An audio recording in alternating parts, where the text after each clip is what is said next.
It is week 7 of the 2023 NFL season, and we're here to make our confidence picks. Let's go!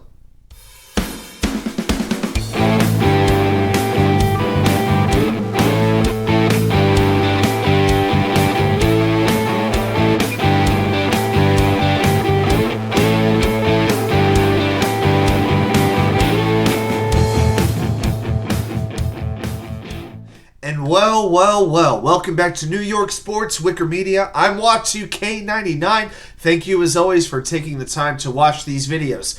Well, as a New York Jets fan, this should be a relatively stress-free Sunday of football, aside from fantasy, of course. But the Jets are on their bye week, but we are still here to make our confidence picks for week 7. So, just to give you the rundown again, we pick every game. This week there are 13 games, so we rank them 13, the game we have the most confidence in, down to 1, the game we have the least confidence in, and we're not picking up against the spread.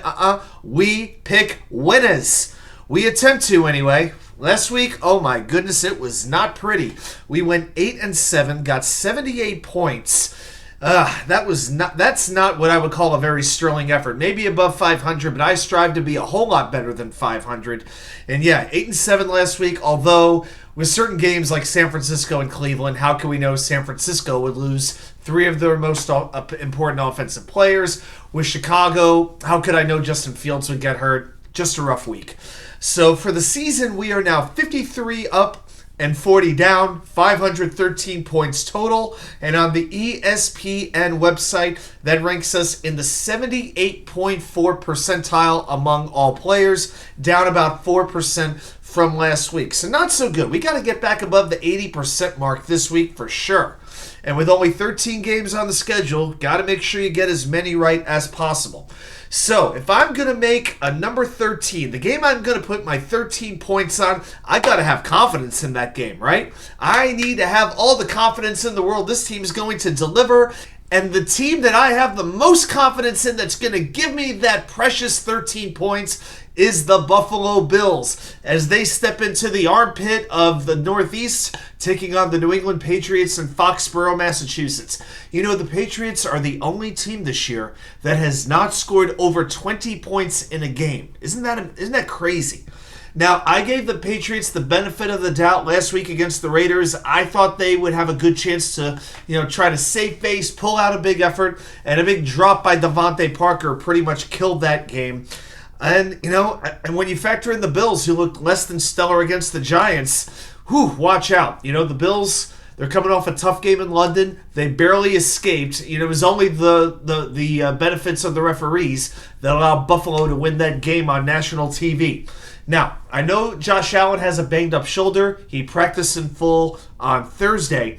Also, Sean McDermott is 5-1 against Bill Belichick over the last 3 years, including 3-0 in the last 3 games at Foxborough. They've won the last 3 games against New England by double digits. Also, Buffalo ranks 3rd in both points scored and points allowed, while the Patriots rank 2nd to last in scoring. And here's what nobody expected. I thought New England would at least have a good defense. They are in the bottom 10 in scoring defense. Crazy. Give me the Bills' best bet to win on the road in Foxborough, Massachusetts. Now, my number 12 game, I'm going to go with the Arizona Cardinals at the Seattle Seahawks. Give me Seattle in this game. Since stunning the Cowboys in Week 3, the Cardinals are now 0-3 in the last 3 games and have been outscored 95-45. Now, Seattle, their offensive line especially, struggled last week against Cincinnati. I really felt Seattle, they had that game for the taking, and they gave it away to the Bengals. Seattle failed to score a touchdown in 4 red zone trips. Golly gee, where have I heard that happening before? I can't imagine what other team might do that. But I don't think Seattle's going to fail this time against Arizona. I think one thing they need to do is take the pressure off Geno Smith a little bit and pound the rock with Kenneth Walker against the defense that last week allowed Kyren Williams of the Rams to run for 158 yards. So Seattle, I think, would be well served to utilize the ground game. And in my survivor pool, I'm taking Seattle as well. All right, my number 11 game is the Cleveland Browns at the Indianapolis Colts. I'm going with Cleveland in this game. The Browns have given up just 1,002 yards combined this season. That is the third fewest through a team's first 5 games since the merger in 1970. Gardner Minshew, this is not your day. You got a great stash. You're one of the finest backup quarterbacks in the land. But here's the thing. Minshew, or as Mike Francesa would call him, Misha, was awful last week against the Jaguars. And the Browns, as I just told you, have a much better defense. I don't care if Deshaun Watson's playing in this game or not. I really, really don't. He's practicing again a little bit. Even with the rotator cuff injury, the Browns could do enough on defense to win this game. Number 10, let's go to the NFC South. The Atlanta Falcons at the Tampa Bay Buccaneers. The Bucs are averaging just 78 yards per game, 29th in the league, but I'm still going with Tampa Bay. Desmond Ridder continues to turn the football over at an alarming rate. I swear Atlanta would win this division if they had just competent quarterback play. I think Atlanta would win this division if they just had Zach Wilson. I said it. Yes, I said it. Yeah, Zach Wilson would be a major upgrade from Desmond Ridder. And, I think Baker Mayfield's going to have a rebound performance. Faced a very tough defense last week against Detroit. I trust him at home over Desmond Ridder on the road. So give me the Bucs for my 10-point pick. Now, number 9. This was one I've really debated. I haven't really debated on who I thought was going to win this game, but I've gone back and forth with how confident I am. And it's the San Francisco 49ers. I'm picking the Niners at the Minnesota Vikings. The run defense for the Niners hasn't been great, but I think they'll survive against Minnesota. And the Vikings, not that I'm a karma guy, but, the mojo is not what it was last year. We've talked about how the Vikings won all these close one-score games last season. This year they're losing all those games. And now take Justin Jefferson out of the mix. The offense, oh boy. Last week against Chicago, they got a rather subpar defense, to be kind. Minnesota managed 220 total yards, converting just 2 of their 13 attempts on third down. I think this game is all about the San Francisco defense, which will be coming in angry after suffering that first loss last week. So the front, I expect them to force Kirk Cousins into a few mistakes that will lead to points. Regardless if Trent Williams, Deebo Samuel, or Christian McCaffrey suit up, I'm going to give San Francisco the Duke on Monday Night Football. All right, number 8. I've got the Raiders here. I'm picking the Raiders at the Chicago Bears. I'm picking a lot of road teams this week, I've noticed. I don't think you could pay me to go to this game if you gave me a prime rib sandwich from the Carvery at Soldier Field, gave me all the beer I could drink, and sat me on the 50-yard line like 5 to 10 rows up. This game will be painful to watch. This will be XFL level with these backup quarterbacks. Justin Fields will not play with a dislocated thumb. Jimmy Garoppolo has been confirmed out. So you're likely going to see Tyson Bagent or whatever his name is against Brian Hoyer, one of the worst quarterbacks who somehow still manages to keep a job. So this game is going to come down to defense for me, and the Raiders have some playmakers that Chicago doesn't. The Raiders defense has held their opponents to 20 points or fewer than 20 points in 3 of their 6 games. So I say the Raiders keep winning and somehow get above the 500 mark. Who would have believed it? My number 7 game is going to be the Pittsburgh Steelers at the LA Rams. I want the Rams in this game. Cooper Kupp, he is something else. He has 18 games in the last 3 years with at least 100 receiving yards. That trails only Justin Jefferson. Now, the Steelers are coming off a bye, but I still don't have the I think they can get a little bit of a pass rush going.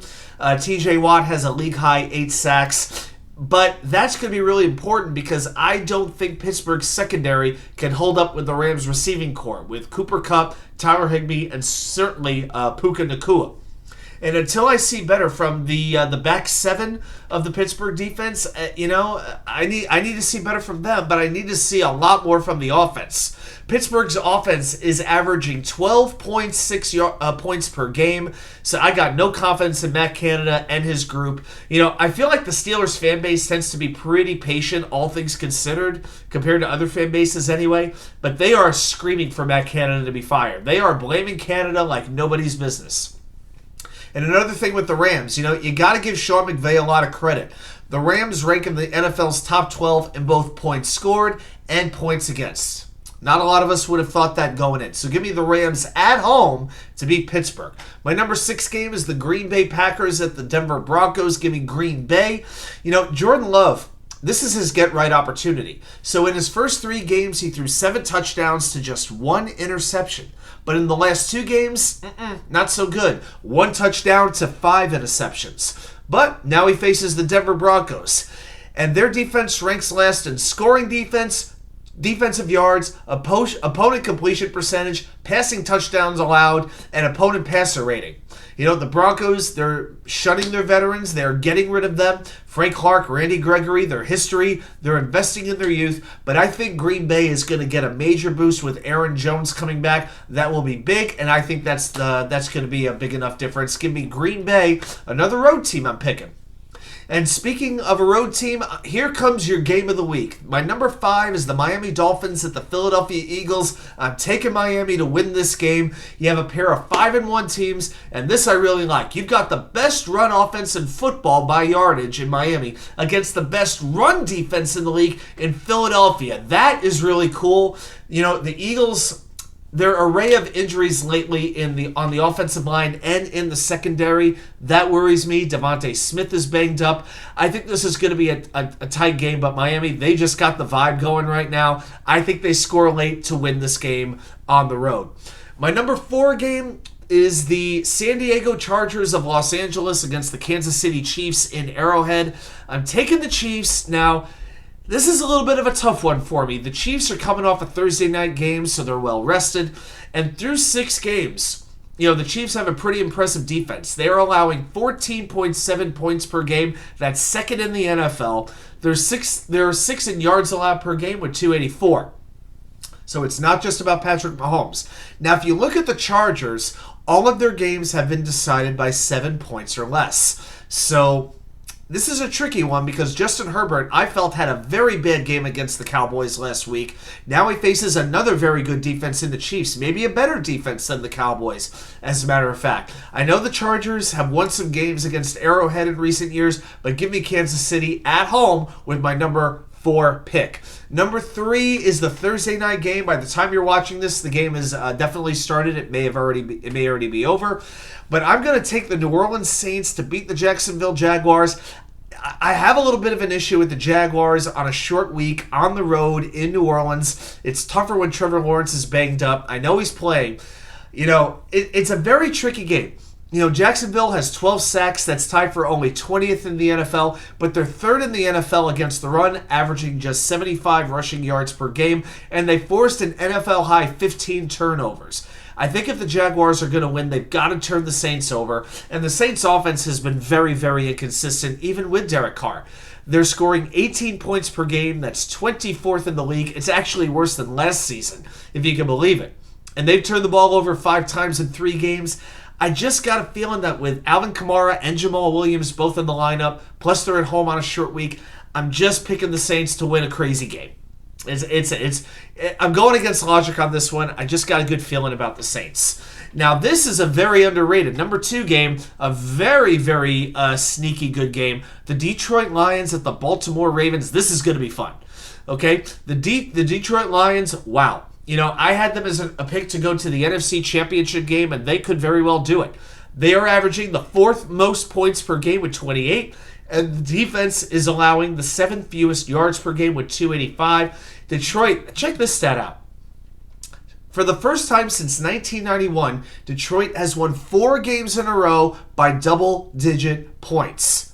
That's pretty interesting, but here's the catch. Those 3 games were against 3 NFC South teams and the Green Bay Packers. Okay? Now, the Lions lost David Montgomery with an injury. That's going to hurt. Jahmyr Gibbs is not expected to be ready. That hurts their running game. Now, the Ravens, they do have a tendency to lose leads, but they are limiting offenses to 15 points per game. That's a big reason they're 4-2 and atop the division. The Baltimore offense is getting a little better by the week. They're getting healthier by the week, too. They're playing at home. I'm going to take Baltimore to win this one.